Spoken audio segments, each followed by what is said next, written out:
Hoy tenemos una especial porque en este caso toca eh, presentar a los flamantes licenciados que acaban de terminar el ciclo de complementación curricular que ofrece la UNIPE. En este caso son dos, lo que nos van a presentar son las directrices o las líneas principales de sus trabajos, lo que llama el trabajo final integrador. En ambos casos trata de historia antigua. Voy a primero presentar a Yamila y después cuando sea el momento de la presentación de Manuel, ahora la presentación de Manuel, ¿sí?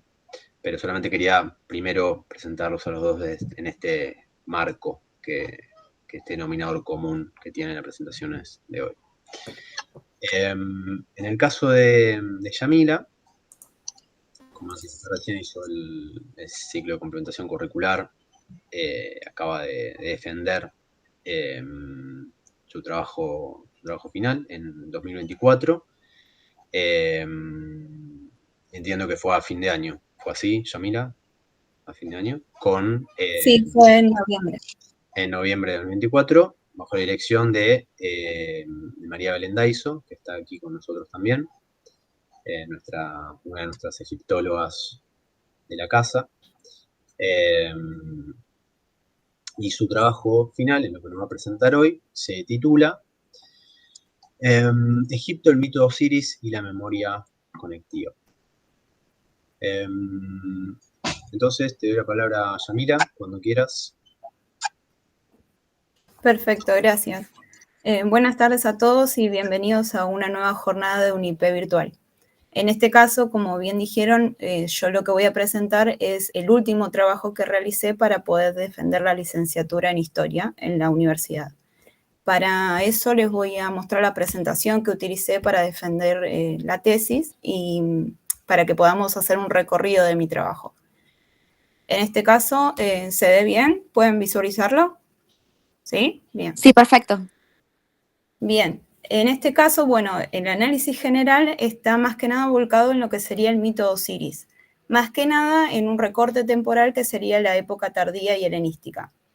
El abordaje en sí es utilizar a Osiris como un símbolo de memoria conectiva de la sociedad egipcia a través de su mito, pero a través también de las representaciones de sus ceremonias y rituales, tanto en lo que serían las procesiones de los misterios de Osiris como en el ritual de momificación.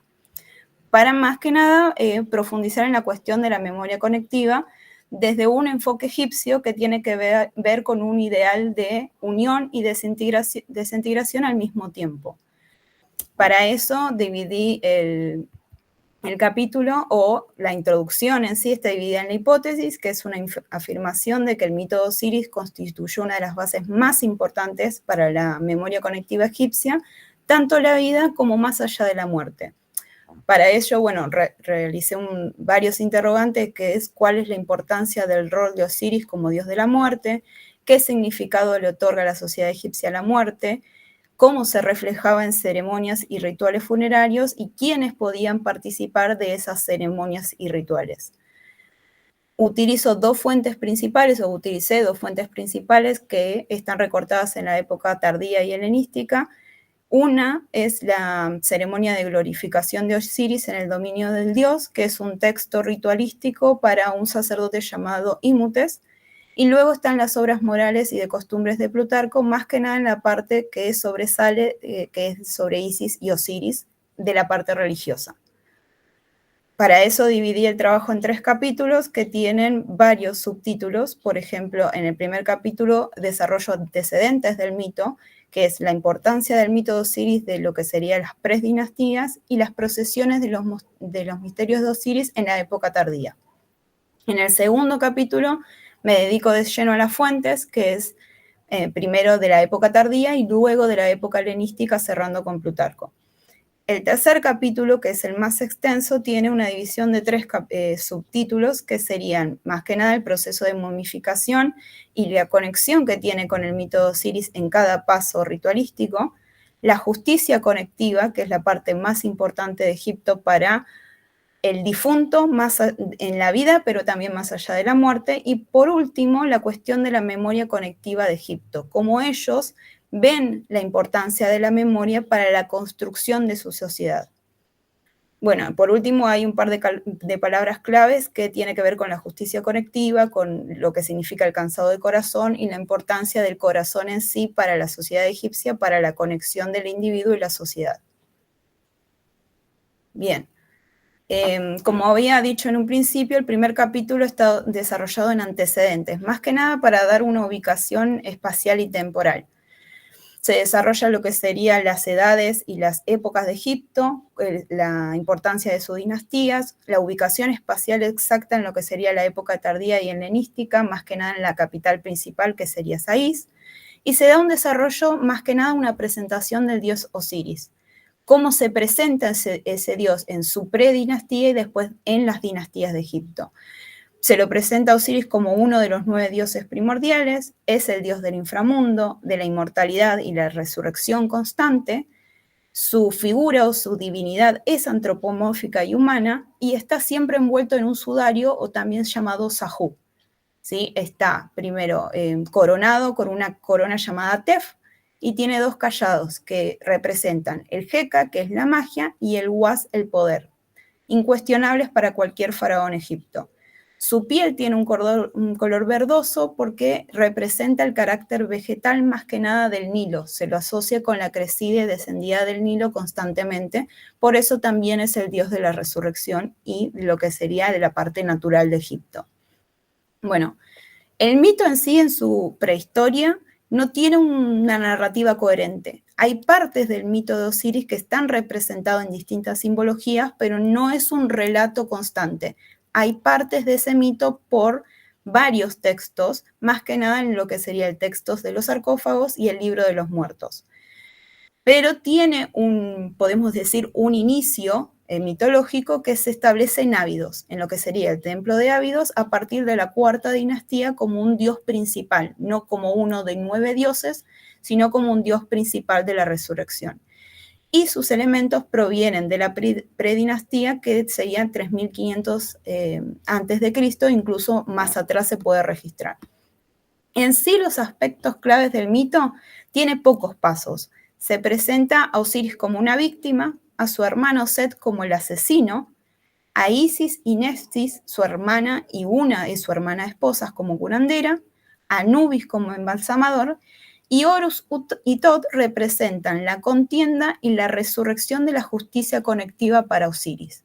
Tanto hijo como hermano representan la reconexión de Osiris con lo que sería el mundo terrenal. Bien, en la segunda parte del primer capítulo se desarrolla lo que se llaman misterios de Osiris. Los misterios de Osiris se llevan a cabo ya en lo que sería la época tardía, no solamente para lo que sería la nobleza o la familia real egipcia, sino también para el público en general.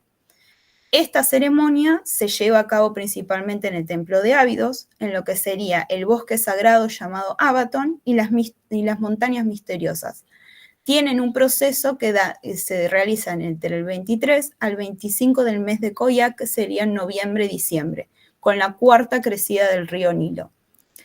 En sí, estas procesiones se realizan en todos los templos de Egipto. El templo principal es Ábidos y cada uno de esos templos representan una puerta. Según la dinastía va a cambiar la cantidad de puertas y pueden ser entre 7 o 21. ¿Por qué es necesario realizarlo cada templo? Porque cada templo representa una puerta que va a atravesar el Va del difunto hacia la Duat para reunirse con Osiris y convertirse finalmente en él. Por eso estas ceremonias y procesiones tienen un proceso de 1 a 8 días. El primer día se realizan las procesiones públicas a la sociedad egipcia en general, para luego realizar varios rituales y ceremonias dentro del templo. Esos rituales solamente los van a realizar los sacerdotes y los iniciados del templo. Del segundo al 4º día se desarrolla lo que se conoce como pasión y muerte de Osiris, que sería la representación del mito de Osiris en las partes de la búsqueda, restauración, embalsamamiento y concepción póstuma de Horus dentro de lo que sería la relación de Osiris y Isis. En el quinto día se realiza el juicio contra Set, el asesino de Horus, de Osiris, para que Horus pueda ser coronado como siguiente faraón y sucesor de su padre. En el sexto día, llamado como la noche del largo sueño y también Hakiri, se produce el silencio total del pueblo egipcio porque Osiris va a llamar a su hijo para que se produzca el abrazo de los Ka. ¿Qué quiere decir? Que Horus va a encontrarse con su padre, con Osiris, se van a abrazar sus almas y van a pertenecer una misma esencia, una misma moneda. ¿Qué quiere decir? Que el Hakiri va a reunir al hijo y al padre en un solo Ka.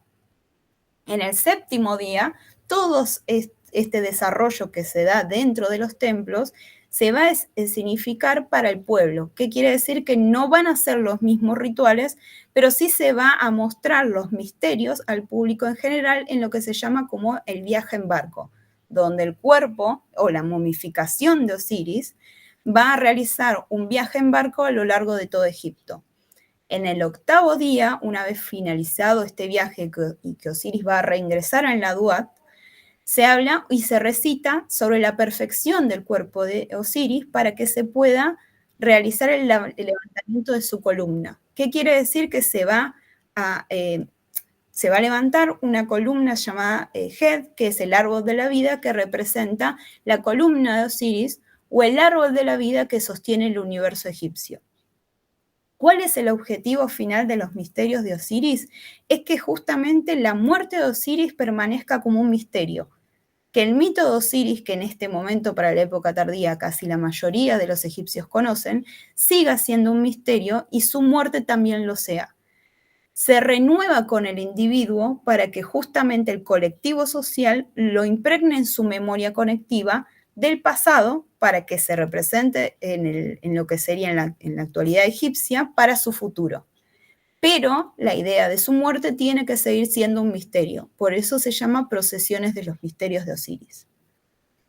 Bien, en el segundo capítulo lo que desarrollé fueron las dos fuentes principales, de la época tardía y la época helenística. Ambas fuentes tienen influencias externas, que son griegas y latinas, y que están inscriptas en artes monumentales y liturgias. En el caso de la ceremonia de glorificación a Osiris, en el dominio del dios, proviene de la época tardía y se realiza para un sacerdote llamado Imutes.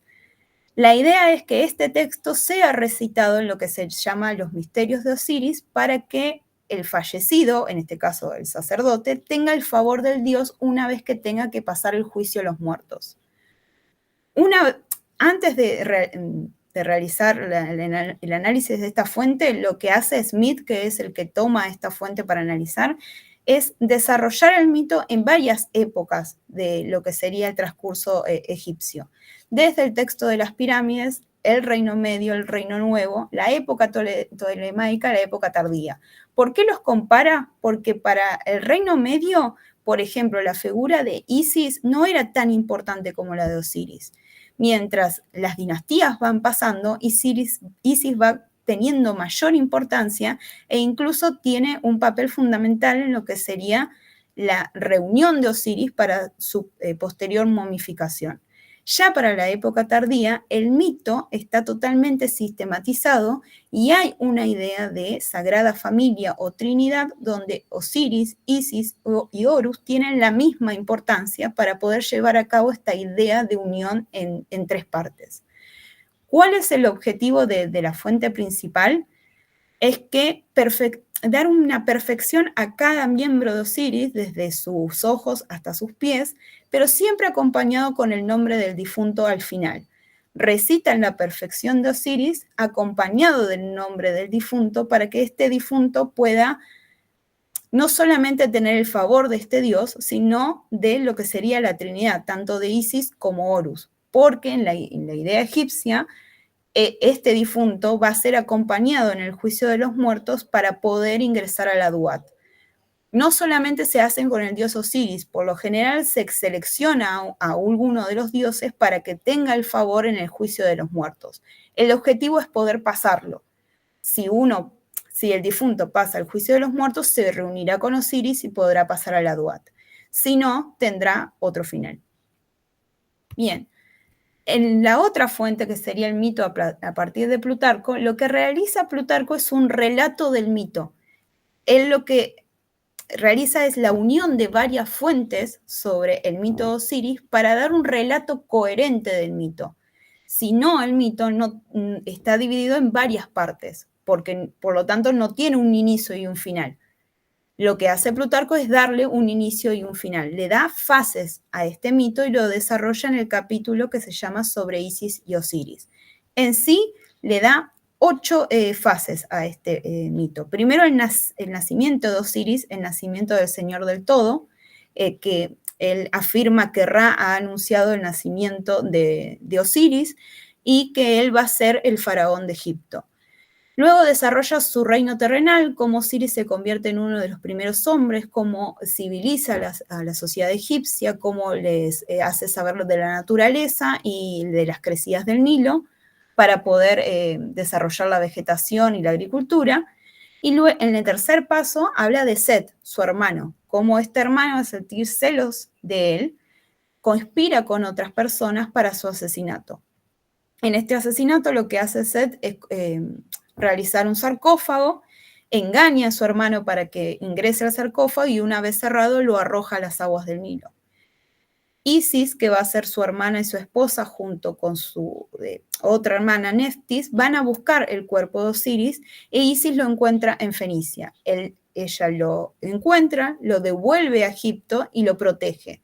Pero en su viaje, Set se da cuenta de que Isis ha encontrado el cuerpo y nos lleva al sexto paso, que es el desmembramiento de Osiris a partir de su hermano Set. Las partes de ese cuerpo varían según la cantidad de gnomos que tenga Egipto. Por lo general se habla de 42 partes porque es la cantidad de gnomos final que tiene Egipto como en su totalidad. Entonces se habla del desmembramiento en 42 partes y del viaje de Isis para buscar cada una de esas partes. La idea es que una vez encontrado cada una de sus partes, se lo lleven a Anubis para que se produzca su momificación. Una vez realizado la transfiguración del cuerpo, se realiza la concepción póstuma de Horus, donde Horus, como hijo de Osiris, va a reclamar su derecho al trono. Y es ahí donde Plutarco desarrolla sus ideas del combate que tiene Horus contra Set, que van a ser dos, en un primer momento y en un segundo momento.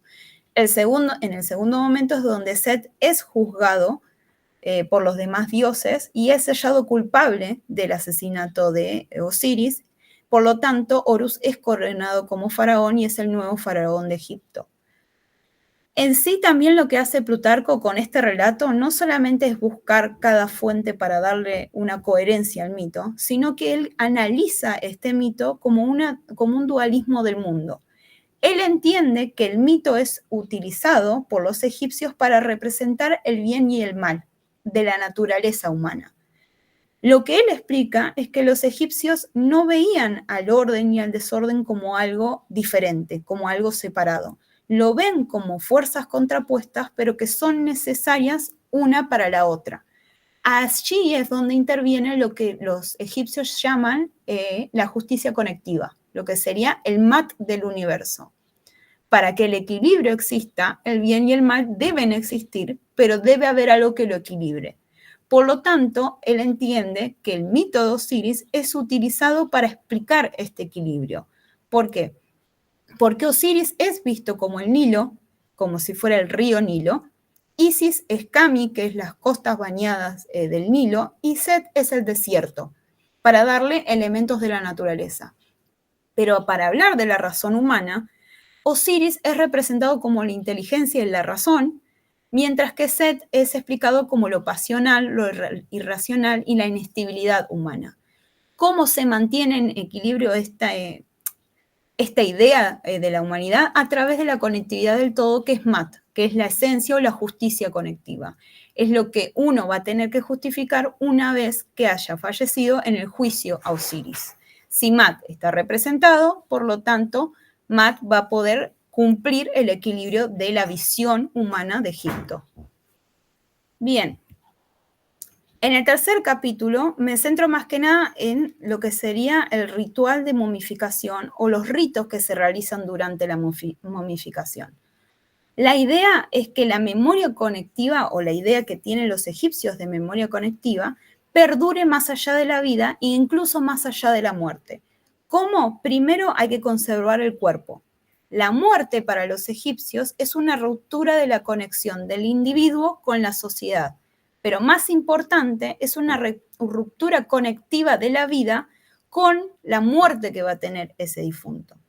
Entonces, para primero preservar el cuerpo, el centro de conciencia de la conectividad humana, hay que reservarlo a través de la momificación.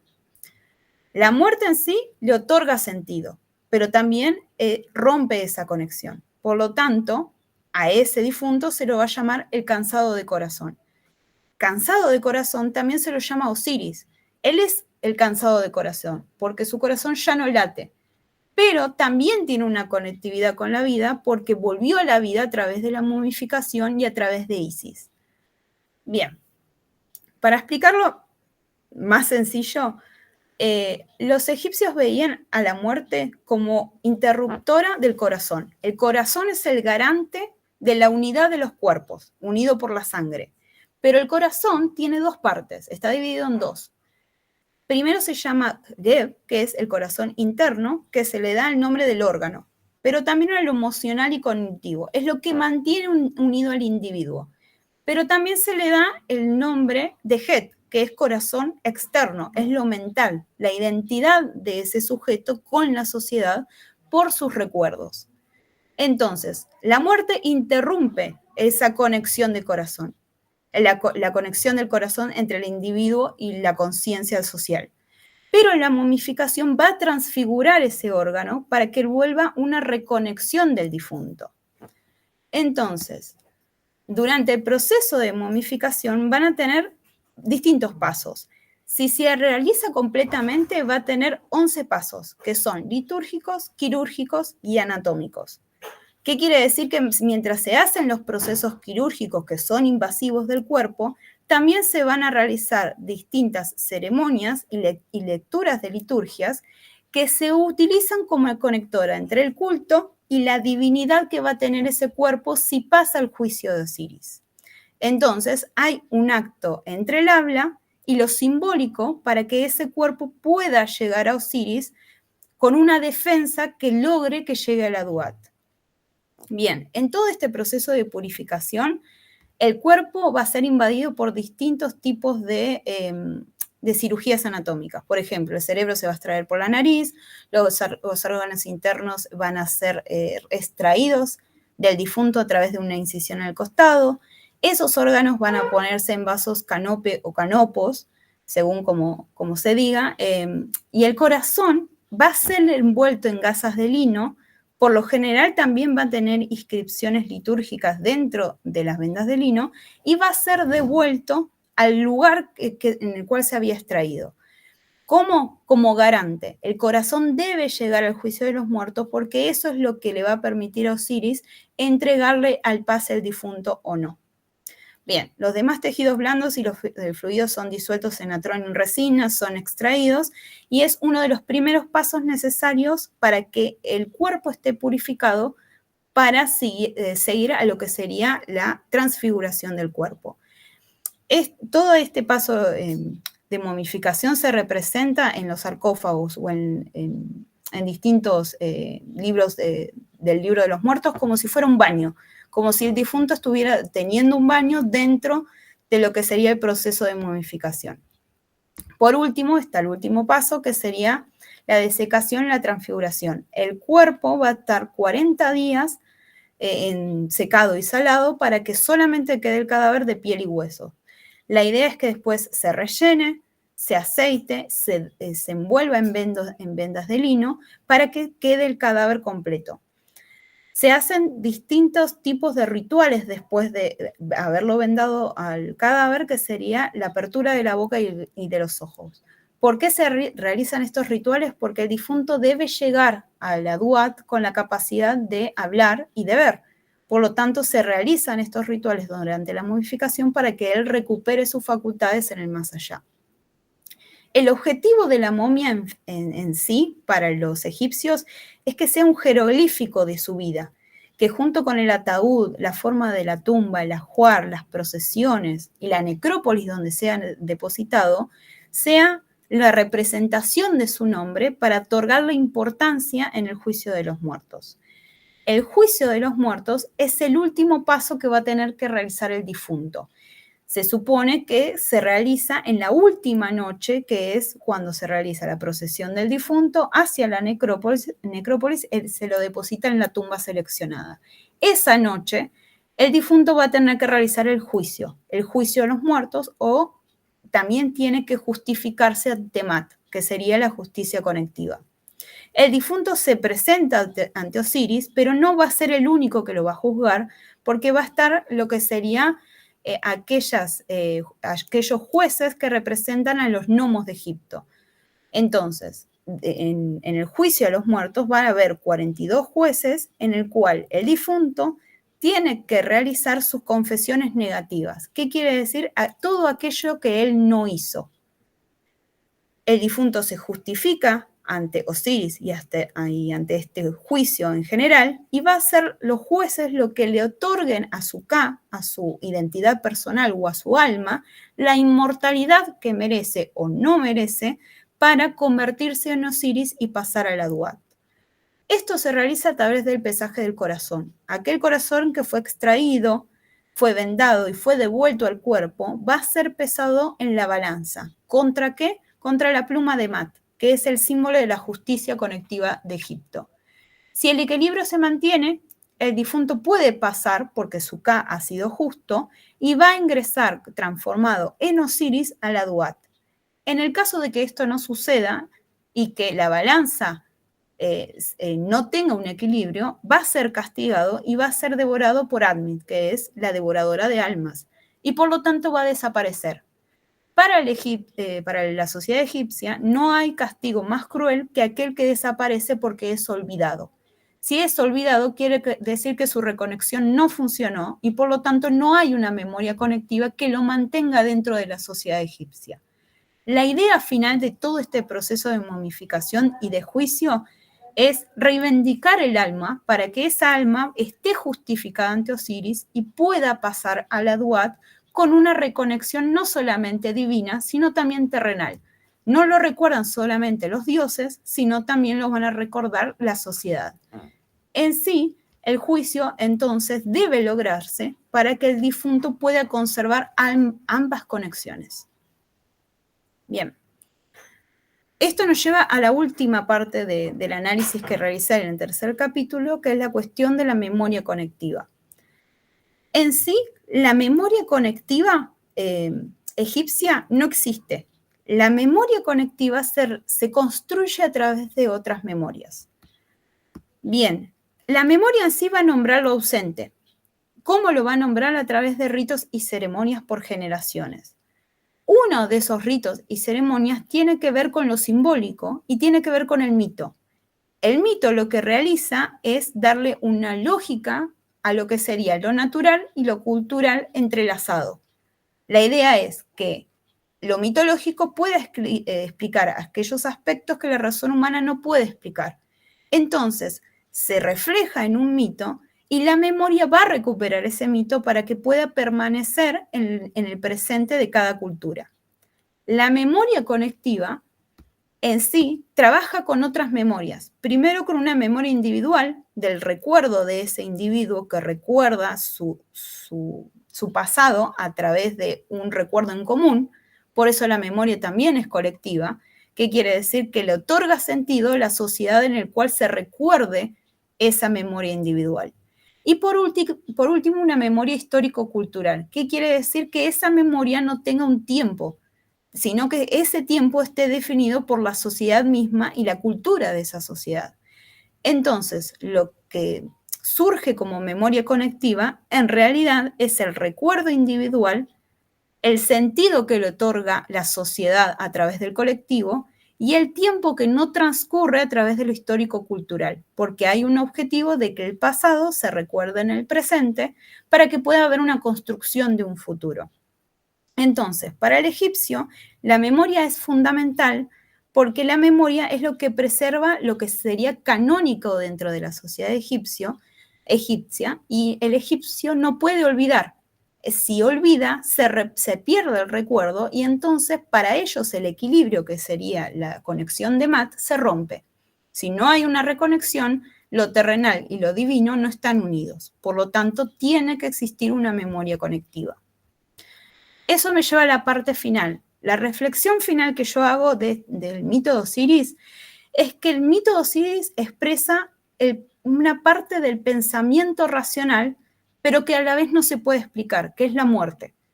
La muerte no se puede explicar para el egipcio, excepto a través de una figura que lo haya vivido. Y en este caso, Osiris transcurre la muerte como divinidad para mostrar que puede haber una resurrección de esta muerte. Entonces, el mito se instala en la memoria individual para que el colectivo lo pueda representar y tenga un conectivo más allá de las generaciones, que no perdure solamente en una, sino en varias generaciones del pasado para el futuro. Entonces, los egipcios ven a la muerte como generadora de memoria, pero esa memoria va a ser hacia la inmortalidad, porque el alma se va a transfigurar en la memoria conectiva del pueblo egipcio. Si el pueblo egipcio conserva su memoria conectiva, entonces ese individuo no fallece, sino que permanece en la inmortalidad del todo, en lo que sería la justicia conectiva de Mat para el pueblo egipcio.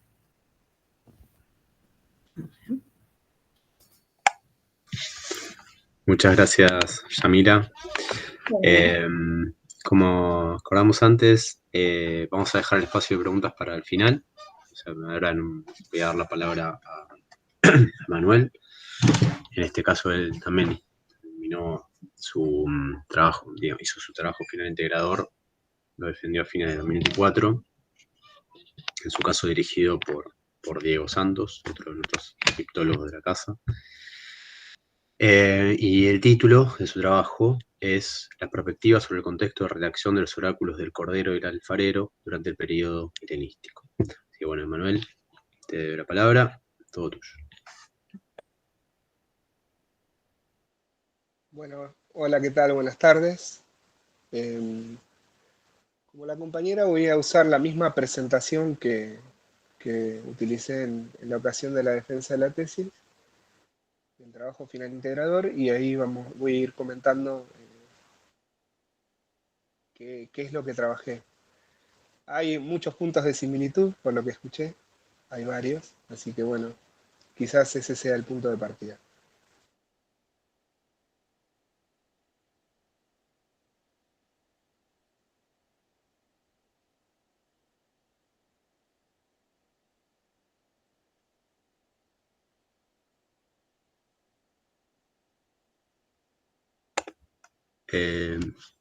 Me parece que se cayó Emanuel.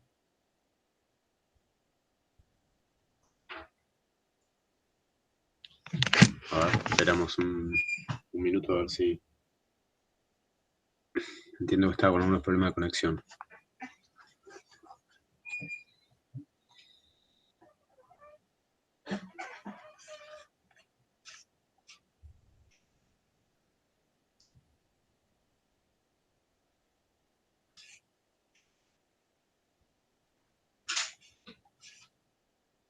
Ahí está volviendo. Ahí está, sí. Sí, Emanuel. Sí, estoy acá. Ahí estoy compartiendo la pantalla. Ahí va.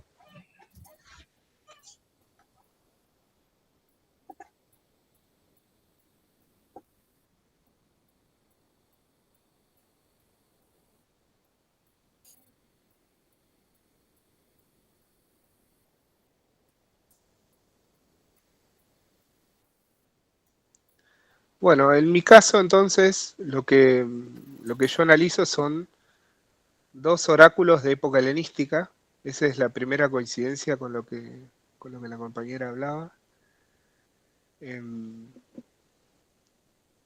Que son el oráculo del Cordero y del Alfarero. ¿Sí? Y mi trabajo final ronda alrededor de estos dos documentos. Y lo que trato de reflexionar es un poco sobre el contexto de producción y la simbología, digamos que la simbología que los documentos traen, y hacer una reflexión de por qué fueron escritos. Los ejes que yo trabajo y que atraviesan el documento en su totalidad son los dioses, los faraones y los sacerdotes. Los dioses porque los dos documentos tienen un anclaje en lo divino, o de alguna manera evocan a ciertos mitos originarios. Ambos dos al mito de Osiris. A los faraones, que es la figura de autoridad en época helenística que está en cuestión. Egipto en época helenística está dominado por faraones extranjeros que no siempre toman los deberes a esa figura de poder, y los sacerdotes, que son los encargados de la pluma de estos documentos. Son los que hacen funcionar de alguna manera la memoria y el recuerdo de esa época, y son los escribas también, ¿no? Bueno, mi trabajo está dividido en varias partes. Al principio lo que intenté es hacer una clasificación. Estos textos fueron catalogados de distintas maneras, ¿sí? Yo tomé 4 de esas categorías, que es la de literatura, la de oráculo, la de profecías y predicciones apocalípticas. Si bien el título lo llama oráculos, las otras, que es la acepción con la que yo acuerdo, las otras categorías también están presentes en la clasificación de este material. Así que se me supuse necesario charlar un poco de este tema. Después se hace un análisis general de los textos, en especial para exponer la trama y los personajes. Y después 2 capítulos de los textos en perspectiva histórica y literaria. Ambos textos se pueden filiar con una larga tradición de otros documentos que afluyen a este género. Y esa afiliación nos da un poco no solo la cifra, ¿sí? La cifra histórica de la antigüedad de estos textos, sino también de sobre qué otros motivos aparecen allí y influyen de alguna manera, ¿no? Y bueno, las conclusiones al final, que en breve voy a llegar. Bien, respecto a, antes de empezar la categorización, hay que decir que los 2 textos pertenecen a la época helenística. El oráculo del Cordero está fechado en el siglo I a.C. y el del alfarero en el siglo II.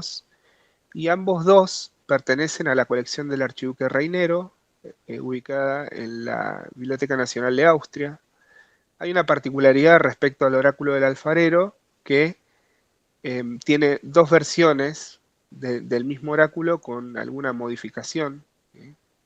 La modificación pertenece al sitio arqueológico de Oxirrinco, y en breve voy a charlar un poco de esta particularidad. Ambos documentos están en griego y se clasifican como el género oracular, ¿sí? Bien, el texto en sí, según el análisis que hice yo, se puede considerar en principio literario, ¿sí?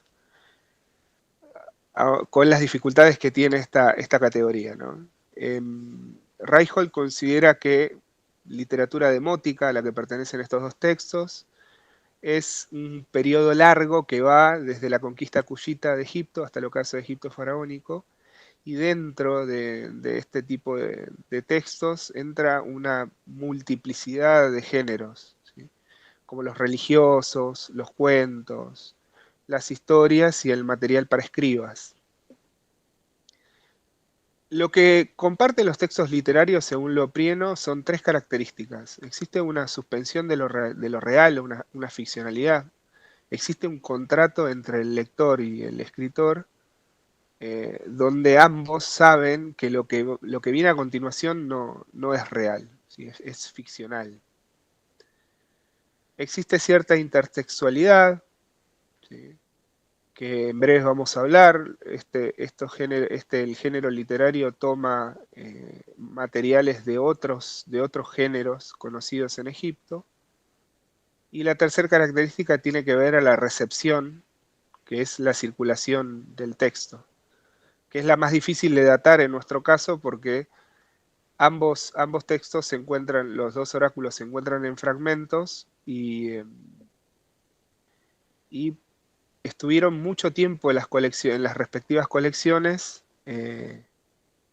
sin recibir atención alguna. Así que es difícil recomponer todo su recorrido desde el momento que fueron hallados. Bien, como les había dicho, es difícil decir que los textos no sean otra cosa que oraculares. La tradición historiográfica los ha clasificado como profecías, ¿sí? En principio. Pero hay que señalar que en el género profecía, ¿sí? Se necesitan varios personajes básicos. En principio un profeta, que es el mediador divino del mensaje para otros, algo que en Egipto no se encuentra, ¿sí? Y en los oráculos estos en particular que analizo tampoco. Los dioses no le comunican a un mediador, sino que en el caso de los oráculos los dioses poseen de alguna manera a las personas, a sus recipientes, eliminando la función de intermediario, ¿sí? No hay intermediario. Decir que estos textos son apocalípticos reviste dos dificultades. El principio, la confusión de ciertos rasgos. Ambos oráculos tienen alguna iconografía profusa en imágenes del inframundo, algo que vamos a analizar en breves. Tienen una cierta idea degenerativa del mundo y una expresión de una segunda muerte que aparece en cualquier apocalipsis. Pero estos rasgos, de alguna manera, sobredimensionan y opacan la originalidad del texto, ¿sí? Por eso no se puede calificar como apocalipsis. Y también porque la tradición que los califica como tales subsume de alguna manera lo que los mitos exponen a la historia del catolicismo, ¿sí? Existe una tradición historiográfica alemana antiquísima que entiende este periodo como la antesala al cristianismo y mucha de la producción se subsume a ese hecho. Como oráculo hay que tener algunas cosas en particular, ¿sí? Particularmente el oráculo que nosotros definimos, estamos analizando los dos oráculos, no es una experiencia oracular popular, digamos, de mayorías, sino que es estrictamente faraónica. ¿Sí? La revelación de los dos oráculos es hecha al faraón en persona. Y este tipo de experiencia oracular tenía algunas características particulares, ¿no? La apelación a un dios importante, un dios central en el panteón egipcio, en el contexto de un templo importante. Que en ambos oráculos se dan las dos condiciones. En el oráculo del alfarero, el rey que recibe la adivinación es Amenofis, ¿sí? Mientras que en el oráculo del cordero es Bojoris, ¿sí? Y ambos reciben la voz del dios Unum, ¿sí? Que es un dios con cabeza de carnero. Ambos son faraones míticos relacionados con hechos la historia egipcia. En el caso de Bojoris, está documentado por Manetón, ¿sí? Y es justamente reconocido porque un cordero, que es el del oráculo, le habló y le dio esta profecía. Y Amenofis es también, según Manetón, un faraón que exilió a los leprosos que asolaban su tierra y de los cuales surgió Moisés. ¿Sí? En el caso de Hunum es importante porque los dioses con forma de... Este dios en particular tomó mucha importancia en época helenística, ¿sí? Y se le asignaba un carácter de primigeneidad. Es decir, que este dios, junto con otros importantes del panteón, habían podido previsualizar de alguna manera los orígenes del mundo, y esto les daba cierto poder profético, o por lo menos este rasgo lo adquirieron en época helenística. Bien, si tenemos que analizar ambos textos, tenemos que decir que los dos oráculos desarrollan catástrofes que hacen un desgarro de la trama social, ¿no? Entre los temas que aparecen, ¿sí?, en los dos oráculos son las catástrofes naturales, ¿sí?, el emponzoñamiento del río Nilo, perdón, la caída de los cielos, ¿sí?, la imposibilidad de cosechar, la inversión de jerarquías, ¿sí?, el abandono de los dioses de Egipto, ¿sí?, los invasores setianos, el desierto de alguna manera se come la ciudad egipcia, el robo de figuras religiosas, y bueno, esto se puede caracterizar como una catástrofe general, ¿no?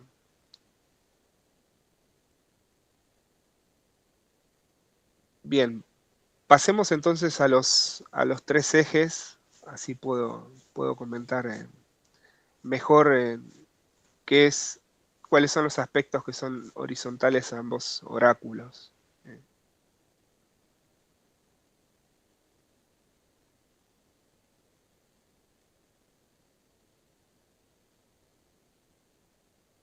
Bien.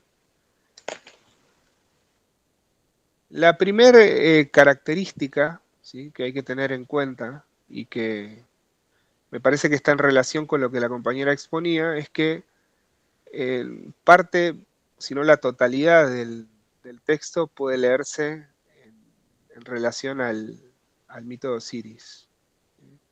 Porque en ambos oráculos se imagina un mundo donde Seth ha tomado la ciudad de Egipto y la ha destruido, ¿sí? Ha hecho que el dominio del desierto pase al dominio de la ciudad. Así que está construido, ambos oráculos están construidos sobre el mito de Osiris contra Seth. Como dijo bien la compañera, es un mito fundacional para la historia de Egipto. Y Seth es representación de la violencia en este caso, y Horus es el legítimo heredero del poder, ¿sí? Es la representación del poder unificado.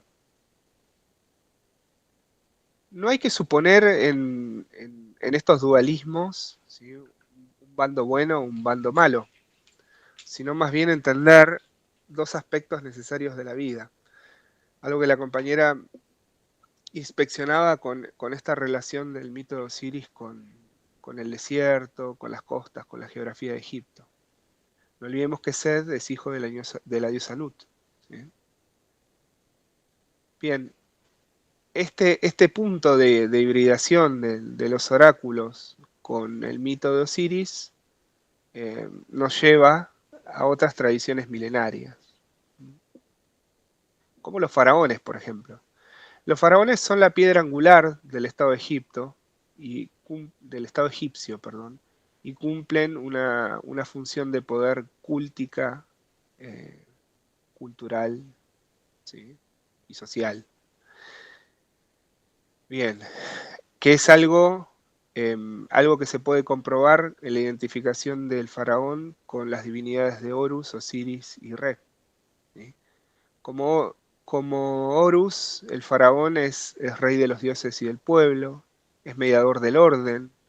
Como Osiris tiene el poder de la regeneración y es el padre mítico, y como Re es el orden que se opone al caos, el rey arquetípico de los cielos. El problema en época helenística es que desde la dominación persa, los faraones no siempre sostienen sus funciones. No sostienen esta función de poder y esta función cúltica. No, quizás representan de una manera que los egipcios rechazan el poder y no asumen la parte cultural de ese poder, que ahora la voy a explicar. Por tanto, los egipcios temen el caos desde arriba, ¿sí? Porque como el faraón es garante del orden cósmico, ¿sí? Si la misma figura de poder no respeta esa tradición, hay un peligro de final del mundo, ¿no? O por lo menos del mundo como lo entienden los egipcios.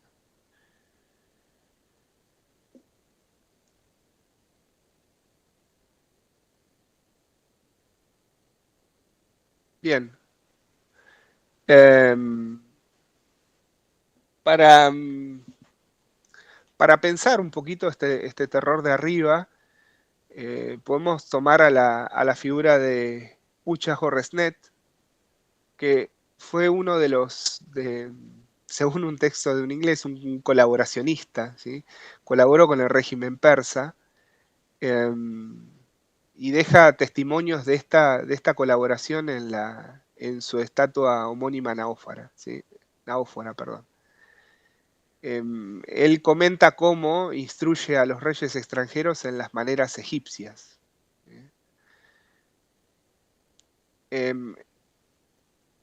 Este respeto de las normas, según Asman, es algo que dura hasta el reinado de Darío, pero que los posteriores regentes no hacen, y también, aparte de no realizar estas acciones, desplazan a la élite nativa de las posiciones administrativas del país.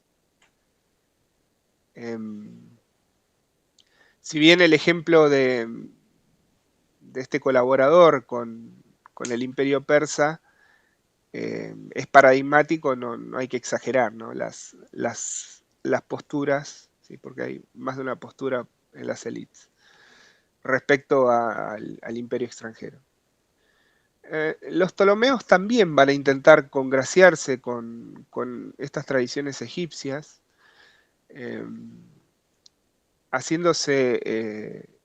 presentándose a sí mismos como herederos de Alejandro Magno, ¿sí? como herederos de la dadivosidad de Alejandro. Y van a intentar sostener estos ritos religiosos en la figura de poder del faraón, pero eso no los eximió de rebeliones. ¿Sí?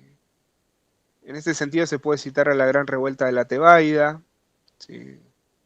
Que afectó a todas las ciudades del Valle del Nilo, desde Edfu hasta Ábidos, y dio lugar al encumbramiento de un faraón rebelde. Entre las causas que uno puede mencionar para esta rebelión deben considerarse la pobre gestión de la tierra, la corrupción de los funcionarios e impuestos. Es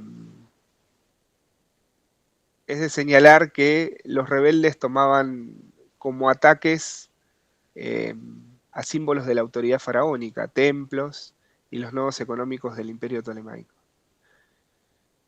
Nosotros tenemos registro de la respuesta tolemaica a estas actividades, que era calificarlas de impías,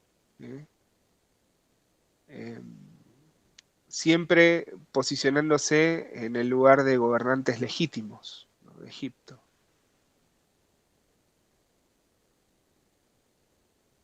Bien, y yo realicé un comentario en el trabajo acerca de del periodo romano, porque uno de los dos documentos está fechado en tiempos del emperador Augusto. Pero la situación es prácticamente la misma. Las reformas que lleva adelante Augusto le permiten concentrar poder y se desentiende de esta función cúltica de los faraones, aunque cada vez que pudo retuvo algunos de los títulos ptolemaicos para mostrarse como gobernante legítimo. Bien, esta historia un poco caótica respecto a los faraones la podemos reforzar también con lo siguiente. Ambos oráculos muestran un mundo que entra en crisis, un mundo que se destruye, y hay un género literario que creo que se relaciona con lo que expone el oráculo, porque justamente trata el caos a partir de la falta de un faraón. Y es el Hausbeschreibung, que creo que está, en el trabajo digo que está directamente relacionado. En este género literario, los faraones son vistos como el eje del orden, y se imagina cómo sería ese mundo sin la figura faraónica. Un segundo género que también refuerza esta presencia de los faraones y que también está relacionada con los oráculos es la Königsnobel, en donde también la figura del faraón es central, ¿sí? Y siempre este tipo de historia se presenta en algún reinado mítico, ¿sí? Donde el foco de la narración está entre sus figuras y sus ordenanzas.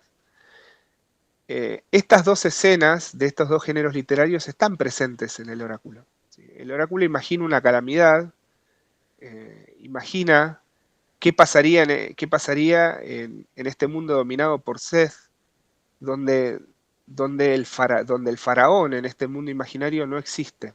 No estamos hablando del faraón que recibe, que son Amenofis y Bojoris, reciben la profecía. Pero el mensaje que reciben es de un mundo sin faraón. Y en el oráculo también las profecías se reciben en la corte real de esos faraones. Tanto a Amenofis como a Bojoris les es dado la palabra por sus colaboradores,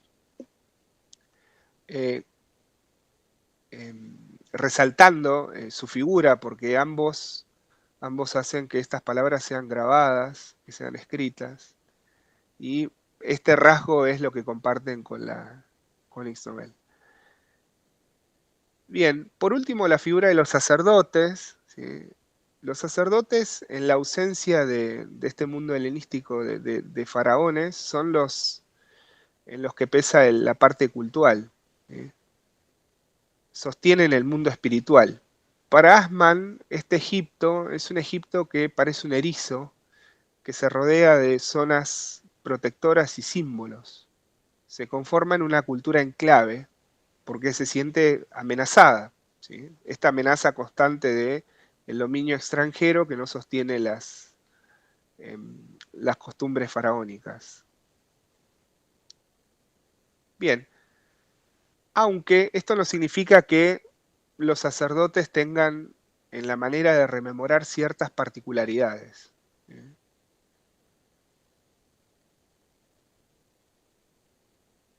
Tenemos que recordar que los sacerdotes son la clase intelectual que preserva y caracteriza a la sociedad egipcia. En los oráculos particularmente, los sacerdotes tienen una aparición fugaz. Son los que examinan a estos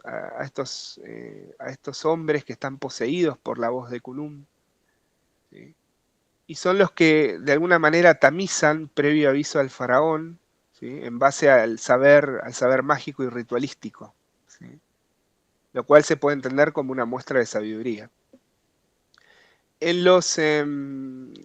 En ambos oráculos los sacerdotes se muestran obedientes al poder faraónico.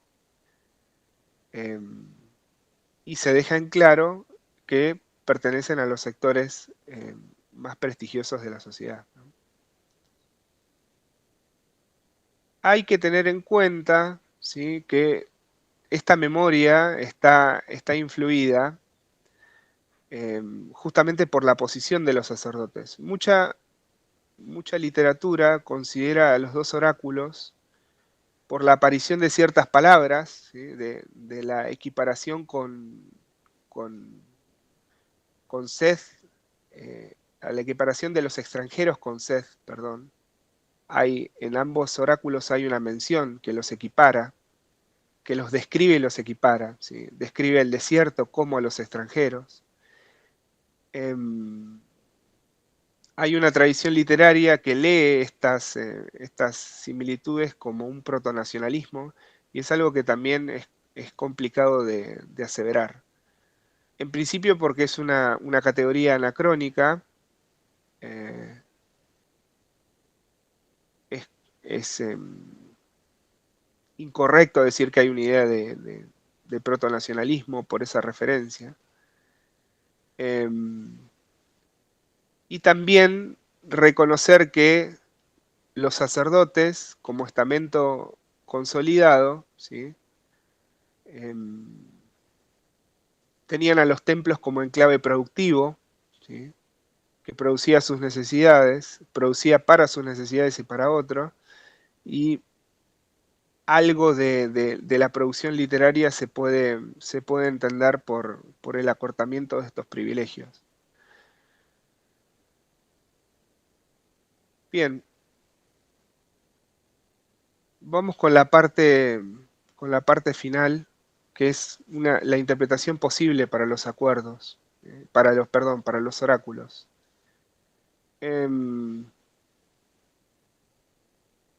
Hay las interpretaciones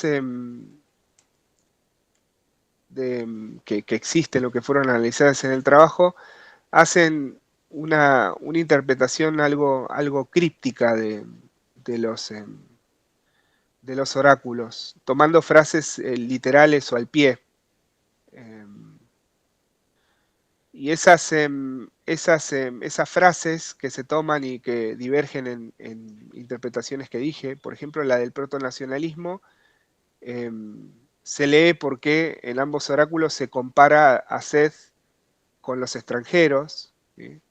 Hay una mención metafórica a la ciudad de Alejandría, que en tiempo helenístico, como mencioné previamente, estaba dominado por los ptolomeos, que eran extranjeros. Hay frases enigmáticas que hablan de algún tipo de gobernante elegido, ¿sí?, que muchos historiadores tratan de referir esta frase de el reinado de 2 o reinado de 55 años, esa es la frase, tratan de asociar a la figura de un Ptolomeo y la figura del faraón rebelde de la Tebaida, que, bueno, yo en el texto que escribí propongo que son interpretaciones posibles, pero que no hay evidencia suficiente para sostenerlas. El estado fragmentario de los textos conspira contra esta comprensión. Aunque es cierto que hay ciertas pistas que pueden avanzar en estos caminos, yo propongo una explicación alternativa.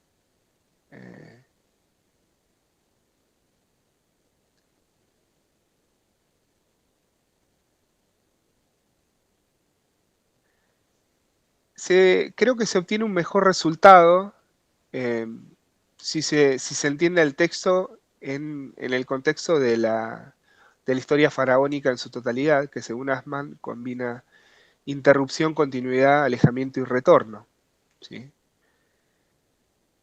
Hay personas, hay grupos sociales, y en esto voy a hablar específicamente de los sacerdotes, que están cultivados o viven situados en estas condiciones culturales que propone la historia faraónica. Y que tienen aquello que es antiguo por su educación, por cómo están letrados, en presencia constante en el presente. Entonces podemos tomar a los oráculos, ¿sí? Podemos, como una matriz que tiene ciertos puntos o ciertas coordenadas, ¿sí?, que nos pueden revelar justamente esta manera de estar situado de los sacerdotes. Estas coordenadas o puntos referencias, los puntos de referencias, pueden trazar un mapa alrededor de estas condiciones culturales en las que los sacerdotes, que son los que escriben estos documentos, fueron socializados. Bien, estos puntos de referencia son, de alguna manera, puntos fuertes que sostienen una trama de recuerdo y que resisten al olvido. Y justamente por eso son motivo del recuerdo, de rememorar. Y también estos puntos son sociales, ¿sí?, porque revisten las preocupaciones del grupo.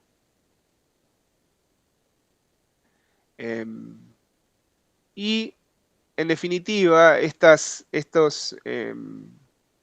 nodos son las cosas que vengo describiendo previamente, ¿sí?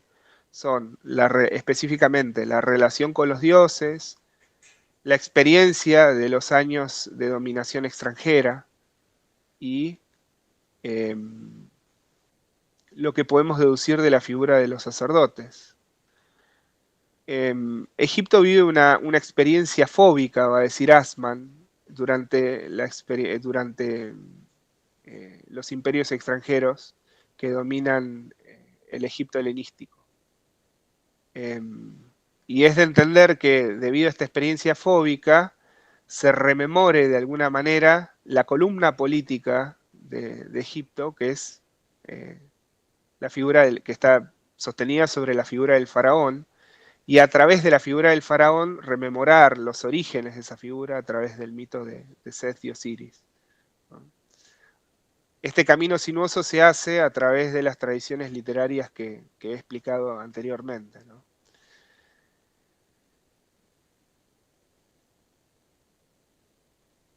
Bien. Voy a pasar entonces a las conclusiones.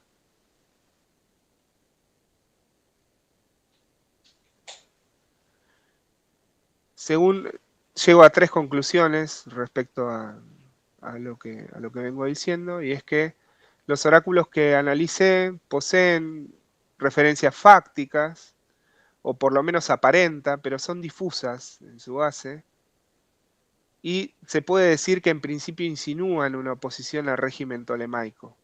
¿Sí? Las 3 versiones de los oráculos se puede intuir alguna experiencia de rechazo, ¿sí?, hacia lo otro. Bien, ambos oráculos poseen referencias, estos nodos o puntos fuertes que se construyen a través de textos o ideologías que son milenarias en Egipto, como el mito de Seth y Osiris, que lo cité al principio del trabajo.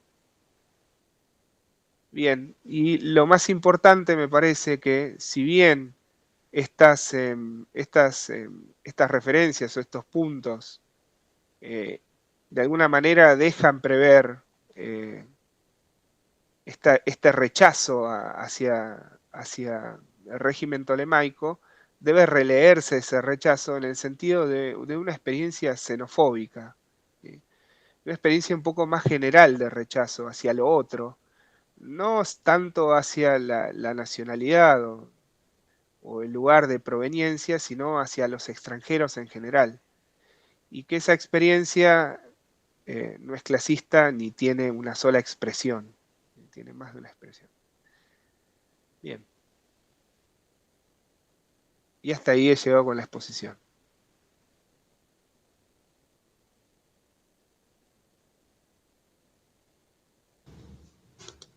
Bueno, muchas gracias, Manuel. Muchas gracias. Bueno, abrimos el espacio para preguntas, tanto para Yamila como para Manuel. Así que adelante.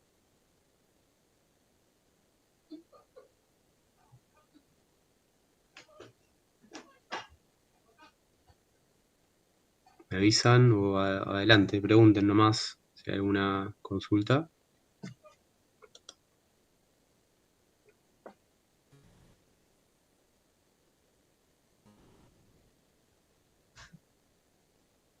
Pueden preguntarse también ustedes mutuamente, Yamila y Manuel, o algún comentario, alguna cosa que quieran agregar. Este es el momento, si quieren.